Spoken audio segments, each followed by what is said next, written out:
ಆಕಾಶ್ ಆಂಟಿಸಿಪೇಟಲ್ಲಿ ಮಾಡಲೇಬೇಕಂತ ಇವಾಗ ಅವ್ರದ್ದು own building ಅಲ್ಲಿ ಸ್ಟಾರ್ಟ್ ಮಾಡಿದ್ದಾರೆ. ಒಕಿನವಾ ಕರಾಟೆ ಇನ್ಸ್ಟಿಟ್ಯೂಟ್ ಇಂದ ಏನೇನು ಸಪೋರ್ಟ್ ಮಾಡಬೇಕು ನಾವು ರೆಡಿ ಆಗಿದ್ದೀವಿ. ಸೇಮ್ ಟೈಮ್ ಅವ್ರ ಫ್ಯಾಮಿಲಿ ಸೈಡ್, ಅವ್ರ ಮದರ್ ಫಾದರ್ ಇರುವಾಗ ಇನ್ಸ್ಟಿಟ್ಯೂಟ್ಗೆ ತುಂಬಾ ಸಪೋರ್ಟ್ ಮಾಡಿ ಹೆಲ್ಪ್ ಮಾಡಿದ್ರು, ಬ್ಯಾನರ್ಸ್ ಆ ಥರ ಐಟಮ್ಸ್ಗೆ. ಇವಾಗ ಅವರು ಒಂದು ಬೆಸ್ಟ್ ಇನ್ಸ್ಟ್ರಕ್ಟರ್ ಆಗಿ 1996 ಅಲ್ಲಿ UKG ಅಲ್ಲಿ ಆಕಾಶ್ ಕರಾಟೆ ಕ್ಲಾಸ್ಗೆ ಜಾಯಿನ್ ಮಾಡಿ ಆವತ್ತಿಂದ ಸ್ಟೆಪ್ ಬೈ ಸ್ಟೆಪ್ ಇಷ್ಟು ಇಯರ್ ಇಂಪ್ರೂವ್ ಆಗಿ ನಿಯರ್ಲಿ 7 ನ್ಯಾಷನಲ್ ಅಟೆಂಡ್ ಮಾಡಿದ್ದಾರೆ. 7 ನ್ಯಾಷನಲ್ ಅಲ್ಲಿ ಫಸ್ಟ್ ಟೈಮ್ ಓನ್ಲಿ 3 ಪ್ರೈಸಸ್ ತಗೊಂಡ್ರು. ಯಾಕಂದ್ರೆ ನಮ್ಮ ನ್ಯಾಷನಲ್ ಅಲ್ಲಿ ಫೈಟಿಂಗ್, ಇಂಡಿವಿಜುವಲ್ ಕಥಾ, ಗ್ರೂಪ್ ಕಥಾ, weapon individual, group weapon, group fight, ಆ ಥರ ಐಟಮ್ಸ್ ಜಾಸ್ತಿ ಇದೆ. ತುಂಬಾ ಡೌಟ್ ಬರ್ಬಹುದು, ಏನು ಒಂದು ಕಾಂಪಿಟೇಷನ್ ಹೋಗ್ಬಿಟ್ಟು 5 ಪ್ರೈಸಸ್ 6 ಪ್ರೈಸಸ್ ಹೆಂಗ್ ತಗೊಳ್ತಾರೆ ಅಂತ. ಈವೆಂಟ್ ಜಾಸ್ತಿ ಇದೆ. ಸೊ ಫಸ್ಟ್ ನ್ಯಾಷನಲ್ ಅಲ್ಲಿ 3 ಪ್ರೈಸ್ ತಗೊಂಡ, 2 ಗೋಲ್ಡ್ 1 ಸಿಲ್ವರ್. ಆಮೇಲೆ 5, 6, 7 ಅಂತ ಇಂಪ್ರೂವ್ ಆಗಿ ಆಕಾಶ್ ತರ ತುಂಬಾ ಇನ್ಸ್ಟ್ರಕ್ಟರ್ ಇದೆ. ಇವಾಗ ನಾನು ಓನ್ಲಿ ಆಕಾಶ್ ಟಾರ್ಗೆಟ್ ಮಾಡ್ತಾ ಇದ್ದೀನಿ. ಈ ಇನ್ಸ್ಟಿಟ್ಯೂಟ್ ಅಲ್ಲಿ ನನಗೆ next mister Ramesh Kumar, black belt 5th Dan, Akash black belt 4th Dan. ನನಗೆ ತುಂಬಾ ಸೀನಿಯರ್, ಬಟ್ ಸ್ವಲ್ಪ ಗ್ಯಾಪ್ ಬಿಟ್ಬಿಟ್ಟು ಮತ್ತೆ ಬ್ಯಾಂಗ್ಳೂರಲ್ಲಿ 3 ಬ್ರಾಂಚ್ ಇಟ್ಕೊಂಡಿದ್ದಾರೆ. ಆಮೇಲೆ ಮಿಸ್ಟರ್ ನವೀನ್ ಕುಮಾರ್,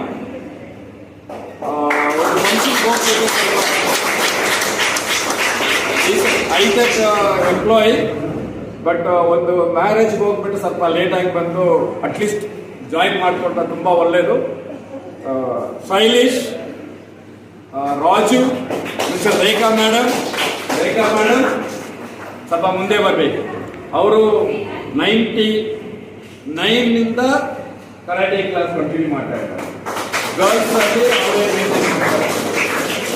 ಗರ್ಲ್ಸ್ ಹೈಸ್ಕೂಲಿಗೆ ಬ್ರಾಂಚ್ ಓಪನ್ ಮಾಡುವಾಗ ಫಸ್ಟ್ ಸ್ಟೂಡೆಂಟ್ ಅವ್ರ ಬ್ಯಾಚ್ ಅಲ್ಲಿ ಒಂದು 7 ಗರ್ಲ್ಸ್ ಇದ್ರು. ಅದರಲ್ಲಿ only Rekha is continuing now also.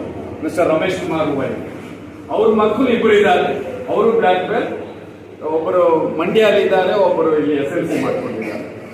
Next Akash ಬಗ್ಗೆ ಬರುವಾಗ ಒಂದೊಂದು ನ್ಯಾಷನಲ್ಗೂ ಅವರ ತಂದೆ ತಾಯಿ, ಅವ್ರ ಸಿಸ್ಟರ್, ಅವ್ರ ಅಂಕಲ್ ಎಲ್ಲ ತುಂಬಾ ಸಪೋರ್ಟ್ ಮಾಡಿ ಇಷ್ಟು ಬೇಗ ಬಂದ್ಬಿಟ್ಟಿದ್ದಾರೆ. ಇವಾಗ ನಾನು ತುಂಬಾ ಪ್ರೌಡ್ ಆಗಿ ಹೇಳ್ಬಹುದು, ನನ್ನ ಸ್ಟೂಡೆಂಟ್ಸ್ ಇವಾಗ ಇನ್ಸ್ಟ್ರಕ್ಟರ್ ಆಗಿದ್ದಾರೆ, ನೆಕ್ಸ್ಟ್ ಮಾಸ್ಟರ್ ಆಗ್ತಾರೆ. ನೆಕ್ಸ್ಟ್ ಅವ್ರ ಸ್ಟೂಡೆಂಟ್ ಇದಕ್ಕಿಂತ ಚೆನ್ನಾಗಿ ಬರಬೇಕು. ನೀವೆಲ್ಲ ಕೇಳಿರ್ಬಹುದು, ಗುರುವ ಮಿಂಚಿನ ಶಿಷ್ಯನ್ ಅಂತ. ಅದು ನನಗೆ ತುಂಬಾ ಪ್ರೌಡ್. ಯಾಕೆಂದ್ರೆ ನಾನು ಟೀಚ್ ಮಾಡಿ ನನ್ನ ಮಕ್ಕಳು ನನಗೆ ಮೇಲೆ ಬರುವಾಗ ಆ ಪ್ರೌಡಲ್ಲಿ ನನಗೆ 50% ಬರುತ್ತೆ. ನನ್ನ ಹೆಡ್ ಆಫೀಸ್ ಆ ಥರ ನಿಜವಾಗಿ ಹೇಳ್ಬೇಕಂದ್ರೆ Okinawa martial arts academy international Secunderabad Indian head office, international head office Japan, Shotokan karate India. So ಅವರು black belt 10th dan means that is the last rank. Black belt first dan ಇಂದ second dan, third dan, ಆ ತರ last rank is red belt, that is equal to 10th dan. ನಾವು I means black belt 7th dan. But ನಮ್ಮ institute ಅಲ್ಲಿ ಒಂದು system ಇಟ್ಕೊಂಡಿದ್ದಾರೆ. 2 years provisional means white line, red line ಆದ್ರೆ ಅದು confirmation. ಅದು ಸೇಮ್ ಸ್ಟ್ಯಾಂಡರ್ಡ್ ಇದ್ದರೆ ಕನ್ಫರ್ಮೇಶನ್ ಮಾಡ್ತಾರೆ, ಇಲ್ಲಾಂದ್ರೆ ಪ್ರೊವಿಷನಲಿ ಕಂಟಿನ್ಯೂ ಮಾಡ್ತಾರೆ. ಸೊ ನೆಕ್ಸ್ಟ್ ಇವರು ಸ್ಟೂಡೆಂಟ್ ರಮೇಶ್ ಸ್ಟೂಡೆಂಟ್, ರೇಖಾ, ಆಕಾಶ್ ಇವರು ಸ್ಟೂಡೆಂಟ್ ಬ್ರೌನ್ ಬೆಲ್ಟ್ ಬಂದಿದ್ದಾರೆ. ನೆಕ್ಸ್ಟ್ ಬ್ಯಾಚ್ ನಮ್ದು. ಅವರು ಇವಾಗ 5 ಪ್ರೈಸಸ್ 6 ಪ್ರೈಸಸ್ ನ್ಯಾಷನಲ್ ಅಲ್ಲಿ ಅಚೀವ್ ಮಾಡ್ಕೊಂಡಿದ್ದಾರೆ. ಸೊ ಈ ಇನ್ಸ್ಟಿಟ್ಯೂಟ್ ಅಲ್ಲಿ ನಾವು 5 years ಇಂದ ಜಾಯಿನ್ ಮಾಡ್ತೀವಿ. ಎವ್ರಿ ಇಯರ್ ನ್ಯಾಷನಲ್ ಹೋಗ್ತೀವಿ, ಎವ್ರಿ ಇಯರ್. ಇದುವರೆಗೆ ನಮ್ಮ ಒಕಿನವಾ ಮಾರ್ಷಲ್ ಆರ್ಟ್ಸ್ ಅಕಾಡೆಮಿ ಅಂಡರ್ ಅಲ್ಲಿ 26 ನ್ಯಾಷನಲ್ ಆಗಿದೆ. ಅದರಲ್ಲಿ ನಾವು 21 ನ್ಯಾಷನಲ್ ಅಟೆಂಡ್ ಮಾಡಿದ್ವಿ. ಲಾಸ್ಟ್ ಟೈಮ್ ಚಾಂಪಿಯನ್ಶಿಪ್ ತಗೊಂಡಿದ್ದೆ, ಅದರಲ್ಲಿ 82 ನಂಬರ್ಸ್ ನಾನು ಇಲ್ಲಿಂದ ಕರ್ಕೊಂಡು ಹೋದೆ. ಆ ಕೋಆಪರೇಷನ್ ನಾನು ಮಾಡಿದೆ ಅಂತ ಅರ್ಥ ಇಲ್ಲ, ನಮ್ಮ ಟೀಮ್ ಏನ್ ಮಾಡಿದ್ರು ನಮ್ಮ ಇನ್ಸ್ಟಿಟ್ಯೂಟ್ ಅಲ್ಲಿ ಆ ಟೀಮ್ ಕೋಆಪರೇಷನ್ ತುಂಬಾ ಚೆನ್ನಾಗಿದೆ. ಅದರಿಂದ KGF ಅಲ್ಲಿ ಇಷ್ಟು ಮಕ್ಕಳು ಪ್ರಾಕ್ಟೀಸ್ ಮಾಡಿ ನಿಯರ್ಲಿ ಮೋರ್ ದನ್ 7,000 ಸ್ಟೂಡೆಂಟ್ ನಾವು ಟ್ರೈನ್ ಮಾಡಿದ್ದೀವಿ school level. And also KGF ಅಲ್ಲಿ ಪೊಲೀಸ್ ಟ್ರೈನಿಂಗ್ ಒಂದು 2 years ರನ್ ಮಾಡಿದ್ವಿ. ಆ ಟೈಮಲ್ಲಿ ನಮ್ಮ ಇನ್ಸ್ಟಿಟ್ಯೂಟೇ ಅವರಿಗೆ ಸೆಲ್ಫ್ ಡಿಫೆನ್ಸ್ ಕರಾಟೆ ಎಲ್ಲ ಹೇಳ್ಕೊಟ್ಟು. ಸೊ ಅದು ಬೇರೆ ಯಾರಿಗೂ ಆ ಥರ ಚಾನ್ಸ್ ಸಿಕ್ಕಲ್ಲ, ನಮಗೆ ಸಿಕ್ಕಿತ್ತು. ಆಮೇಲೆ ಗೌರ್ಮೆಂಟ್ ಅಲ್ಲಿ ಫಂಡ್ ಮಾಡಿ every government school 25 members train ಮಾಡಿದ್ವಿ ಫ್ರೀ ಆಗಿ. ಅದರಲ್ಲಿ ಎಲ್ಲ ಇನ್ಸ್ಟ್ರಕ್ಟರ್ನು 2 ಕ್ಲಾಸಸ್ ತಗೊಂಡು KGF ಅಲ್ಲಿ ಕರಾಟೆ ಒಳಗಡೆನೇ ಇದೆ. ನಿಜವಾಗಿ ಹೇಳ್ಬೇಕಂದ್ರೆ ನಮ್ಮ ಯೂಟ್ಯೂಬ್ ಮಾಸ್ಟರ್ನು ಹೇಳಿದ್ರು, ಸರ್ ನೀವು ಒಳಗಡೆನೇ ಮಾಡ್ತಾ ಇದ್ದೀರಾ, ಇನ್ನು ಆಚೆ ಬರ್ತಾ ಇಲ್ಲ. ಟೋಟಲ್ KGF ಅಲ್ಲಿ ನಮ್ದು 7 ಬ್ರಾಂಚಸ್ ಇದೆ, ಬಟ್ ಪಬ್ಲಿಕ್ಗೆ ಗೊತ್ತಾಗ್ತಾ ಇಲ್ಲ. ಸೊ ನಿಮ್ಮ ಯೂಟ್ಯೂಬ್ ಬಗ್ಗೆ VIP ಬಗ್ಗೆ ನಮ್ದು ಇನ್ನ ಸ್ವಲ್ಪ ಸ್ಪ್ರೆಡ್ ಆಗ್ಬೇಕಂತಾನೆ ಈ ಪ್ರೋಗ್ರಾಮ್ ಸ್ವಲ್ಪ ಗ್ರ್ಯಾಂಡ್ ಆಗಿ ಮಾಡ್ಬೇಕಂತ ಆಕಾಶ್ ಫ್ಯಾಮಿಲಿ ತುಂಬಾ ಸ್ಟೈಲ್ ತಗೊಂಡು ಈ ಫಂಕ್ಷನ್ ಮಾಡ್ಬೇಕಂತಾನೆ ಮಾಡಿದೀವಿ. ಸೊ ನಮ್ಮ ಸ್ಟೂಡೆಂಟ್ಸ್, ನಮ್ಮ Akash family and instructors and chief ಗೆಸ್ಟ್ಗೆ ಈ ಟೈಮಲ್ಲಿ ಬ್ಯುಸಿ ಟೈಮಲ್ಲಿ ಬಂದು ಈ ಫಂಕ್ಷನ್ ಸಕ್ಸಸ್ ಮಾಡಿದ್ದಕ್ಕೆ ನಮಗೆ ತುಂಬಾ ಎಲ್ರಿಗೂ ಥ್ಯಾಂಕ್ಸ್ ಹೇಳ್ತಾ ಇದ್ದೀನಿ. ಇನ್ಸ್ಟಿಟ್ಯೂಟ್ ಓಪನ್ ಮಾಡಿದ್ದಾರೆ ನಮ್ಮ ಆಕಾಶ್ ಅವರು. ಸೊ ನನಗೆ ಬಂದು ಕರೆದ್ರು. ನಾನು ನನ್ನ ಯಾಕೆ ಕಲಿತಾ ಇಲ್ಲ ನಂಗೆ ಗೊತ್ತಾಗಲಿಲ್ಲ. ನಾನು ಕರೆಕ್ಟಾಗಿ ಕಲಿತಿಲ್ಲ. ಸೊ ನನ್ನ ಯಾಕೆ ಕಲಿತಾ ಇದ್ದೀರಿ ಅಂದರೆ, ಇಲ್ಲ ಸರ್ ನೀವು ಬರಬೇಕು. ಅವ್ರು ಹೇಳ್ದಂಗೆ ಡಾಕ್ಟರ್ಸು ಕೆಲವು ವಿಷಯಗಳು ಮಕ್ಕಳಿಗೆ ಹೇಳಬೇಕಾಗುತ್ತೆ, ಅವರು ಸೇಫ್ಟಿ ಹಿಂಗಿರ್ಬೇಕಾಗುತ್ತೆ, ನಾನು ಸ್ವಲ್ಪ ನಮಗಿಂತ ನೀವೇ ಹೇಳಿದ್ರೆ ಚೆನ್ನಾಗಿರುತ್ತೆ ಅಂತ ಹೇಳಿದಾಗ, ಸರಿ ಆ ವಿಷಯದಲ್ಲಿ ಅದೇ ಬರ್ತೀನಿ ಅಂತ ನಾನು ಒಪ್ಕೊಂಡೆ. ಸೊ ನಿಮಗೆ ಇನ್ನೇ ಹೇಳ್ಬೇಕಂದ್ರೆ, ನಾನು ಚಿಕ್ಕ ವಯಸ್ಸಿನಲ್ಲಿ ನಾನು ಸ್ಕೂಲ್ ಟೈಮ್ಸ್ನಲ್ಲಿ ನಾನು ಬೆಳೆದಿದ್ದೆಲ್ಲ ಬೆಂಗಳೂರಿನಲ್ಲಿ ಬಾಲ್ಭವನ ಅಂತ ಬೆಂಗಳೂರಲ್ಲಿ ಒಂದು ಕಡೆ ಇದೆ.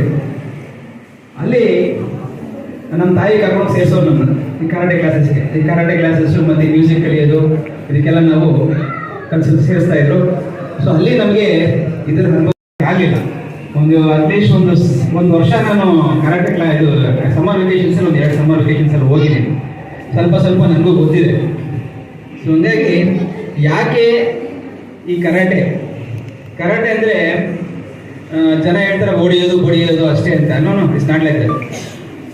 ಏನಂತ ಹೇಳಿದ್ರೆ, ಇದು ಯಾಕೆ ಈ ಥರ ನಿಮಗೆ ಈ ಹುಡ್ಕೊಂತ ಹೇಳಿದ್ರೆ, ಸೆಲ್ಫ್ ಡಿಫೆನ್ಸ್ ಅನ್ನೋದೊಂದು ಪದ ಇದೆ. ಅಂದರೆ ನಮ್ಮನ್ನು ನಾವು ರಕ್ಷಣೆ ಮಾಡ್ಕೊಳ್ಳೋದ್ರಲ್ಲಿ ಯಾವುದೇ ತಪ್ಪಿಲ್ಲ. ಇವಾಗ ಸಮಾಜದಲ್ಲಿ ಎಲ್ಲ ಥರ ವ್ಯಕ್ತಿಗಳು ಇರ್ತಾರೆ, ಒಳ್ಳೆಯವರು ಇರ್ತಾರೆ, ಕೆಟ್ಟವರು ಇರ್ತಾರೆ.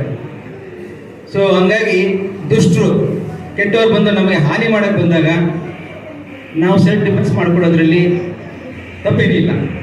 ಸೊ ಆ ಸೆಲ್ಫ್ ಡಿಫೆನ್ಸ್ ಮಾಡ್ಕೋಬೇಕಾದಾಗ ನಾವು ಸುಮ್ಮನೆ ಸೆಲ್ಫ್ ಡಿಫೆನ್ಸ್ ಮಾಡ್ಕೊಳಕ್ಕಾಗೋದಿಲ್ಲ. ಅವಾಗ ನಾವು ಕೆಲವು ವಿದ್ಯೆಗಳನ್ನ ನಾವು ಕಲ್ತಿರ್ಬೇಕಾಗುತ್ತೆ. ಅಂದರೆ ಅವನು ಚಾಕ್ ತೊಗೊಂಬರ್ತಾನೋ, ಇಲ್ಲ ಗನ್ ತೊಗೊಂಬರ್ತಾನೋ, ಇಲ್ಲ ಕಡ್ಡಿ ತೊಗೊಂಬರ್ತಾನೋ, ಅದೆಲ್ಲ ನಮಗೆ ಗೊತ್ತಿರೋದಿಲ್ಲ. ಅವನ ಕಡ್ಡಿ ನೋಡಿ ನಮ್ಮ ಮಕ್ಕಳು ಕಡ್ಡಿನಲ್ಲಿ ತುಂಬ ಖುಷಿ ಆಯ್ತು ನೋಡಿ ನನಗೆ. ವೆರಿ ಮೈಯೆಲ್ಲ ರೋಮಾಂಚನ ಆಗುತ್ತೆ. ಎಸ್ಪೆಷಲಿ ಆ ಕಡ್ಡಿ ನಮ್ಮ ಹುಡುಗರು ಆಟ ಆಡೋದಲ್ಲ, ತುಂಬ ವೆರಿ ಮೈಯೆಲ್ಲ ಜುಮ್ಮನ್ ಬರ್ತದೆ ನನಗೆ.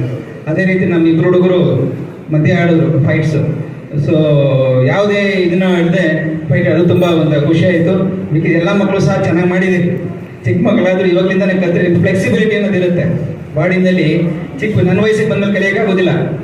ಸೊ ನಿಮ್ಮ ವಯಸ್ಸಿನಲ್ಲಿ ಫ್ಲೆಕ್ಸಿಬಿಲಿಟಿ ಇರುತ್ತೆ, ಬೋನ್ಸ್ ಎಲ್ಲ ಫ್ಲೆಕ್ಸಿಬಲ್ ಆಗುತ್ತೆ, ಬೋನ್ಸ್ ಸಾಫ್ಟ್ ಆಗಿರುತ್ತೆ, ಬಾಡಿ ಹೆಂಗೆ ಬೆಂಡ್ ಆಗುತ್ತೆ. ಸೊ ಹಂಗಾಗಿ ಈ ಟೈಮ್ನ ನೀವು ಕಲ್ತ್ರೆ ಅದು ಇಲ್ಲಿ ಪಂಚಾಗ್ಬಿಡುತ್ತೆ. ಅದು ಯಾವುದೇ ಕಾರಣಕ್ಕೂ ನೀವು ಮರೆಯೋದಿಲ್ಲ. ಸೊ ಹಂಗಾಗಿ ನಿಮ್ಮ ತಂದೆ ತಾಯಿಗಿಂದ್ರು ನೀವು ಚಿಕ್ಕ ವಯಸ್ಸಿಗೆ ಸೇರಿಸಿರೋದು ನಂಗೆ ನೋಡಿ ತುಂಬ ಖುಷಿ ಆಗುತ್ತೆ. ಅದನ್ನು ಕಂಟಿನ್ಯೂ ಮಾಡಿ.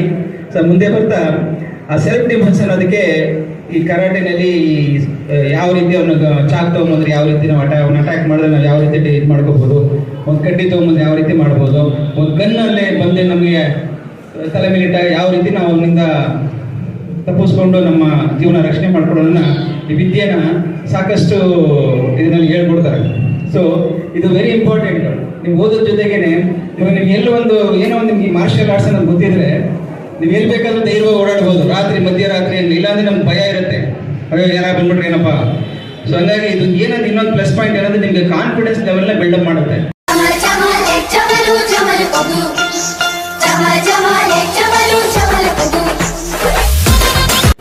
தங்கவயல் மக்களின் மாலை பொழுதை மகிழ்ச்சியாக்கிட இதோ வந்துவிட்டது தங்கவயல் மலையாளி மைதானத்தில் அமைந்துள்ள ஜூம் பார்க். குழந்தைகளுக்கு உற்சாகமூட்டி மகிழ்ச்சி ததும்பி குதூகலமாய் நேரம் கழித்திட இதோ வந்துவிட்டது தங்கவயல் மலையாளி மைதானத்தில் அமைந்துள்ள ஜூம் பார்க். வித்தியாசமான பறவை இனங்கள் மற்றும் பைத்தான் பாம்பு வகைகள், அதாவது மலைப்பாம்பு வகைகள் உங்களை ஒரு தனித்தீவுக்கே அழைத்து சென்றது போல் ஒரு உணர்வு உங்களுக்கு ஏற்படுத்தும். அது மட்டுமல்லாமல் வீட்டுக்கு தேவையான பொருட்களும் மற்றும் வித்தியாசமான உணவு வகைகள் உங்கள் நாவை ஆக்கிரமித்துக் கொள்ளும் வகையில் சுவையில் உச்சம் உணர நீங்கள் உங்கள் குடும்பத்தோடு செல்ல வேண்டிய இடம் தங்கவயல் மலையாளி மைதானத்தில் அமைந்துள்ள ஜூம் பார்க் மட்டுமே.